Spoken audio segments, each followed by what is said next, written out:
We now estimate that 2 million people faced famine or disease as a result of the lack of cooperation of the Burmese authorities. This is completely unacceptable. There must be unfettered access to humanitarian agencies. We've already made available £5 million. We've got a humanitarian team now in Rangoon to assess all options for getting help through to people in need. If they're the ones that are out there with a strong message, and those of us that believe religious faith is actually about peaceful coexistence, are silent, we've got a real problem on our hands. And therefore, what I'm saying to people is this isn't an incidental or a second-order issue. This is fundamental.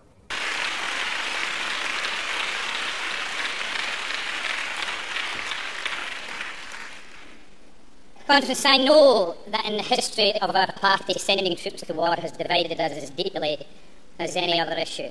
First of all, we understand you cannot get quality on the cheap.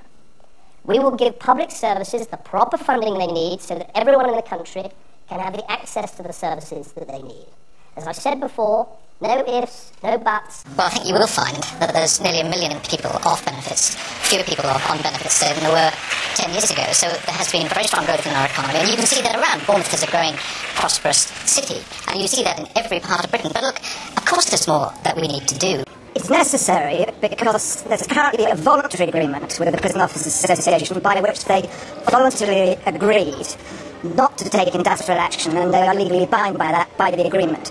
When that was established 3 years ago, we recognised that when the 10 pence tax rate came out, we would need to do more to help people, particularly on low incomes. And hold on, that's why, for example, we took more pensioners out of tax. What we're finding is that each of us is connected. For example, we know that children from broken homes, dysfunctional homes, are 75% more likely to fail in education. They're going to be more likely to be in drug and alcohol abuse. So we're ahead in the polls. This is a good time to say to someone younger, now I hand the baton over to you. And I continue to support the Labour government, the Labour Prime Minister, as I've always done. But I've found other ways to do that, and I'll face other challenges. We were in parlous circumstances then. If you remember, the attempted merger between the Liberals and the SDP had gone very badly adrift. David Steele and Bob McLennan, the respective leaders of the Liberals and the SDP, had decided they wouldn't stand. And that every child, or not just a few, should have a first-class start in life.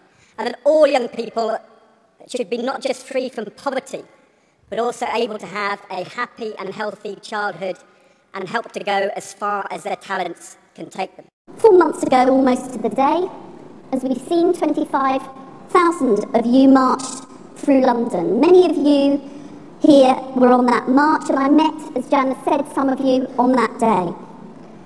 There is an unnecessary risk associated with putting all this data into a single national database, and it is perfectly possible to deliver the kind of functions that the NHS wants of being able to access data across the country. When you're dealing with young people who are entering the job market for the first time and are struggling, I think you have to intervene really quite quickly to make sure they don't become really separated from the workplace and in a position where they're going to struggle ever to get a job. We all have our own style, and I don't think mine is quite Gwyneth's, but certainly she had a very good entertainment value. But the thing is that people who I suspect were not natural Labour supporters